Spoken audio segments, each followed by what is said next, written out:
Okay, hi Gabe. These are your corrections. So I'm going to start with set 94, and we'll start with number 7. Okay, so number 7 gives you h of x. Sorry, that was not pretty. So h of x equals 3x minus 1, and p of x is x squared minus 2x. Find p of negative 2.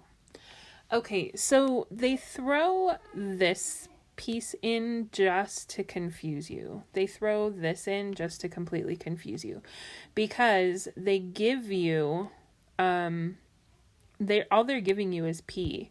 And so because it's p of negative 2, you're just going to go with the p.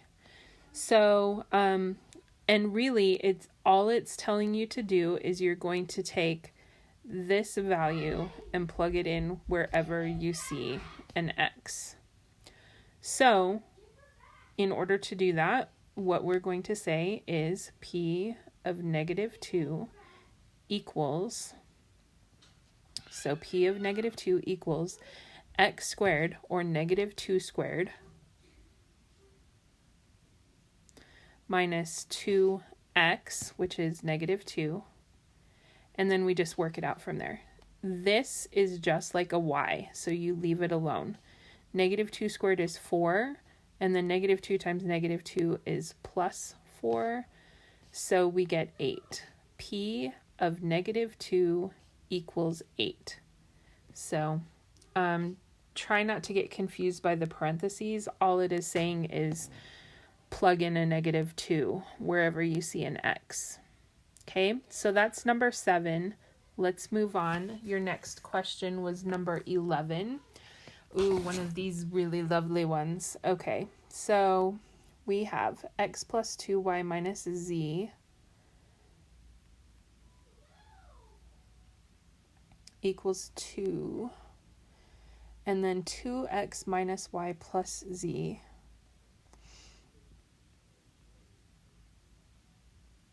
equals 2, and 3x minus y plus 2z equals 4. Okay, so first I'm going to look at everything and just kind of see what I'm looking at here.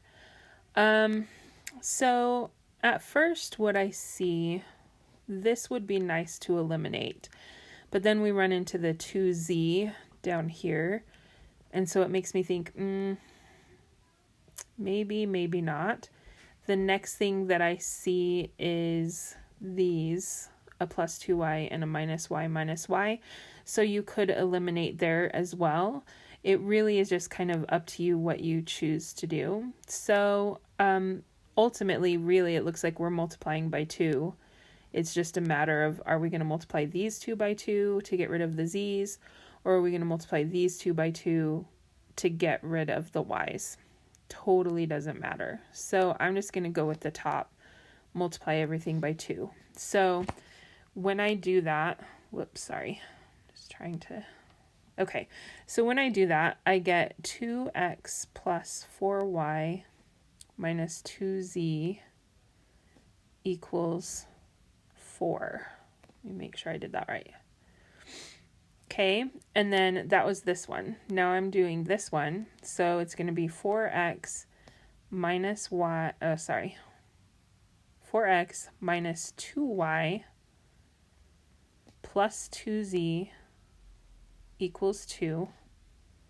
And then my last one I'm just leaving alone. 3x minus y plus 2z equals 4. I forgot to multiply this one. Whoops, hang on. You probably caught it and I did not. So again, 2x times 2 minus y times 2, z times 2, 2 times 2 is 4. Okay. Now, because I have these guys all lined up now, what I'm going to do is I'm going to just eliminate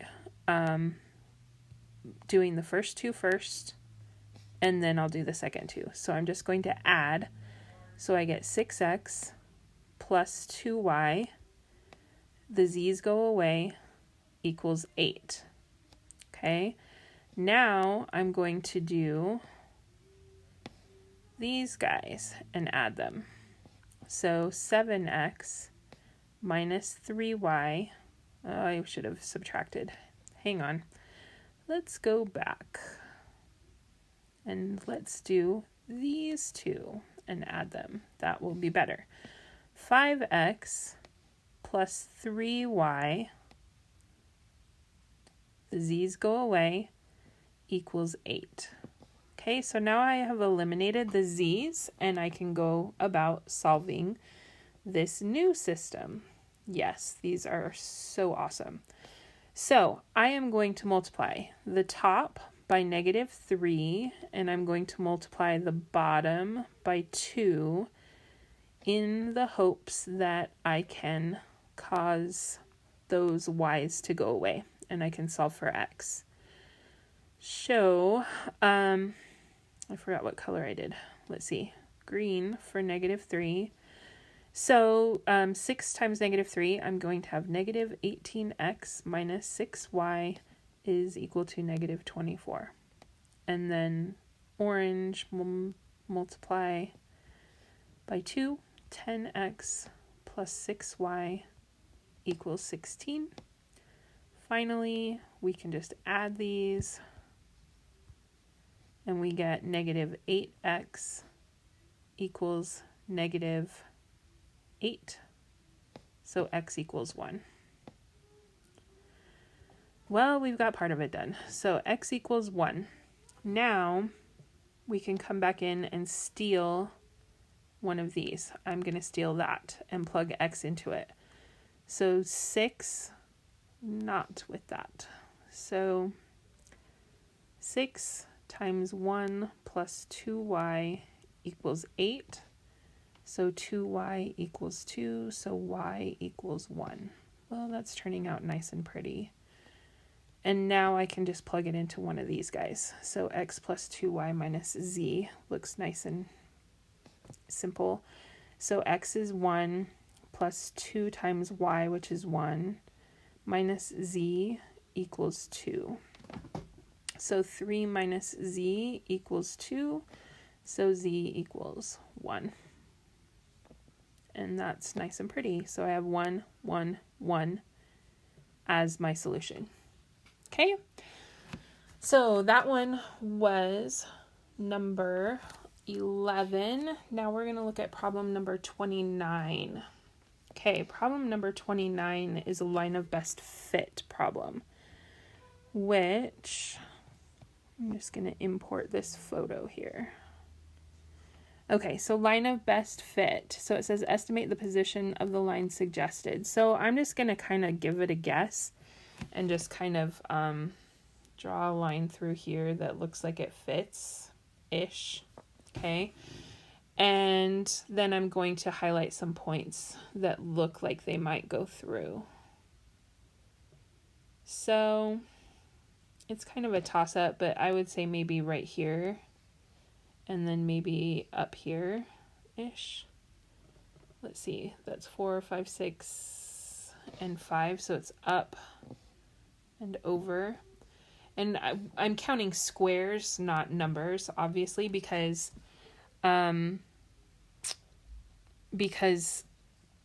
these units are going in tens, and then these, well, they're also going in tens, so that's nice.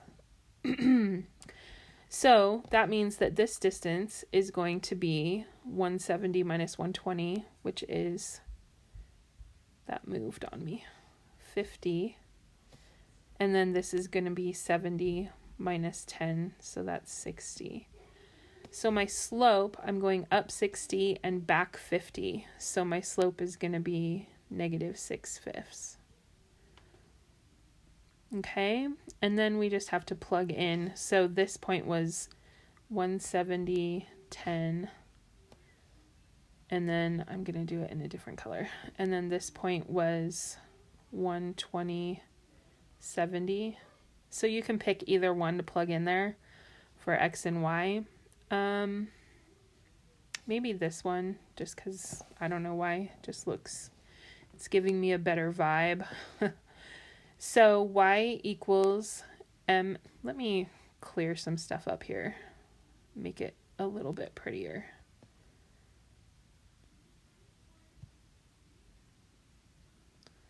Give us some more space. Okay, so we're going to say y equals mx plus b. And I'm choosing 120 and 70. So 70 equals negative 6/5 times 120 plus b. Okay, kind of running out of room. I'm going to scoot over. 70 equals 5 goes into 120. What is that? 24 times? Let me just double check. 24 times. So I have negative 6 times 24 plus b. So what is that? Negative 120, negative 144. So 70 is negative 144 plus b. So b is equal to, what is it, 214? Hopefully I'm about right. And let's see if that makes sense in terms of our graph. Now, when I look over here, obviously that doesn't make sense.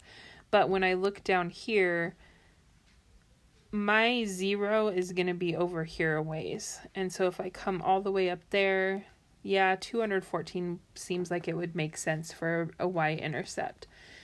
So that means that my final answer is going to be y equals negative 6/5 x plus 214. Now your book always uses the variables that they give. So I think it would probably be what do they do? N and R for x and y. So this would be R and this would be N. Okay. So that one was problem number 29. And then you have one last question, which is on set 21. Or sorry, not 21, 91. 91, number 27. So stick with me. We're almost there. Number 27. So it says begin with ax squared plus bx plus c and derive the quadratic formula. So ax squared plus bx plus c equals 0. So the first thing we're going to do is subtract c. So we get ax squared plus bx equals negative c. We also need to get x squared by itself. So we're going to need to divide everything by a. So we have x squared plus b over a x equals negative c over a. Okay, now we're ready to complete the square. So that means I'm going to take this guy and I'm going to cut it in half and drop it down. So cutting that in half means it's going to be b over 2a. Okay, and then I'm just going to put plus like that and put a square around it. Now, I can't forget I have to shove it back up here, but I've got to square it. So it's going to be b squared over 4a squared. And if I do it there, I have to do it over here. B squared over 4a squared. Okay? Remember, I'm forcing it to work so that this now will factor into that. And so it does. It's nice and pretty now. And it's equal to negative c over a plus b squared over 4a squared. So in order to get these two things, these two blue pieces together, I'm going to have to multiply by a on the top and the bottom, and I'm also going to have to multiply by a 4 on the top and the bottom. So x plus b over 2a, all of that squared, is equal to Now this is a minus, so I'm just going to flip the order and I'm going to say b squared minus, let me do a different color. I think it just might look a little bit better. So I'm just going to do b squared minus 4ac all over 4a squared. Okay. So we just have one step left, and that is to square root both sides. And if I square root both sides, I'm going to end up with x plus b over 2a equals plus or minus square root b squared minus 4ac. And then the square root of 4a squared, it can come out of the square root and just be 2a. And then the very last step is to subtract. Subtract b over 2a from both sides. So these guys have the same common denominator. I'm going to come over here to the side and write it up here in red. So I have x equals negative b plus or minus square root of b squared minus 4ac all over 2a. Okay, and so that is that last problem. Let me know if you have other questions.